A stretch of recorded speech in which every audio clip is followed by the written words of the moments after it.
Terdaftar dalam Tentara Kristus. Tajuk renungan pagi kita 14 Julai 2020. Ayat inti kita dipetik dari Wahyu 7 ayat 9. Kemudian daripada itu aku melihat sesungguhnya suatu kumpulan besar orang banyak yang tidak dapat terhitung banyaknya, dari segala bangsa dan suku dan kaum dan bahasa, berdiri di hadapan takhta dan di hadapan Anak Domba. Mereka memakai jubah putih dan memegang daun-daun palem di tangan mereka. Mari kita tunduk kepala dan bersatu dalam doa. Ketika kami datang di hadirat Tuhan, Tuhan menyambut kami dengan gembira. Tuhan menguatkan kami dan memampukan kami berjalan di dalam kebenaran Tuhan. Terima kasih Bapa. Dalam nama Yesus kami sudah berdoa dan mengucapkan syukur. Amin. Selamat pagi, salam sejahtera, salam damai dalam nama Yesus Kristus Tuhan kita. Sudah pasti kita bersyukur karena setiap pagi kita mempunyai kesempatan yang baik untuk dapat bersama-sama melalui renungan pagi. Sebagai putra dan putri Allah, umat Kristen harus berjuang untuk mencapai cita-cita tertinggi sebagaimana ditetapkan dalam Injil.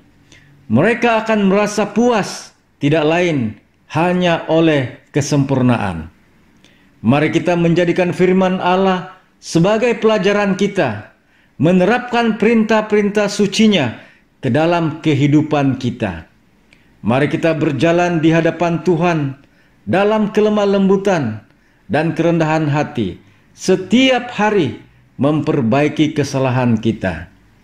Janganlah kita dengan harga diri yang egois memisahkan jiwa dari Tuhan.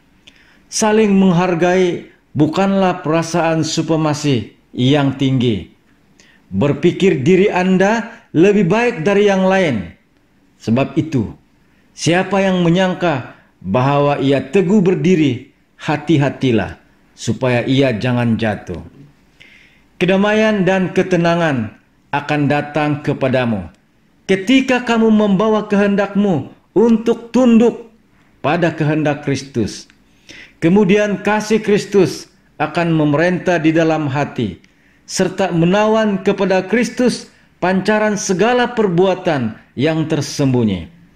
Emosi yang terburu-buru akan mudah dibangkitkan, akan ditenangkan dan ditundukkan oleh minyak kasih karunia Kristus.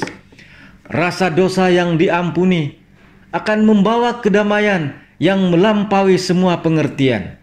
Akan ada upaya yang sungguh-sungguh untuk mengatasi semua yang bertentangan dengan kesempurnaan Kristen. Segala perselisihan akan hilang. Mereka yang pernah menemukan kesalahan dengan orang lain di sekitar mereka akan melihat kesalahan yang jauh lebih besar pada karakter mereka sendiri. Ada orang-orang yang mendengarkan kebenaran dan yakin bahwa mereka telah hidup bertentangan dengan Kristus.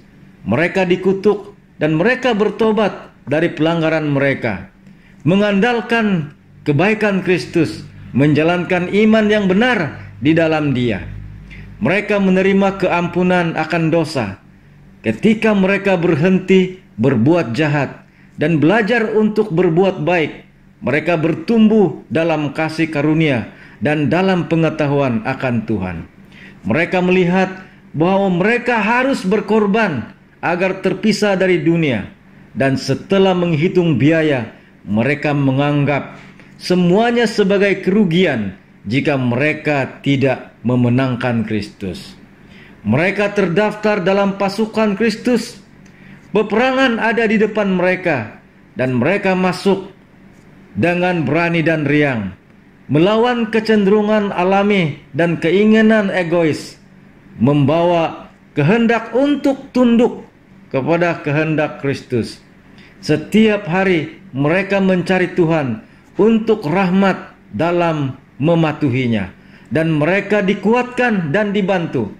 Ini adalah pertobatan sejati dalam kerendahan hati dan bersyukur Mereka yang telah diberi hati yang baru untuk bergantung pada bantuan Kristus.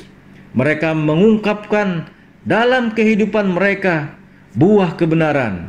Mereka pernah mencintai diri sendiri.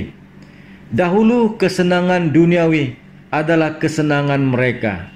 Sekarang idola mereka digulingkan dan hanya Tuhan yang berkuasa di dalam kehidupan mereka.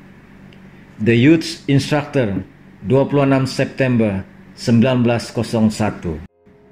Mari kita bersatu dalam doa. Terpuji dan termulialah namamu, Bapa kami di sorga. Kami sangat bersyukur karena kami ada kesempatan untuk memperbaharui iman, kekuatan, kepercayaan kami. Dan kami berani menghadapi banyak cabaran dan tentangan dalam kehidupan kami. Karena Tuhanlah yang memampukan kami untuk melakukannya. Terima kasih Bapa. Dalam nama Yesus kami sudah berdoa dan mengucapkan syukur. Amin.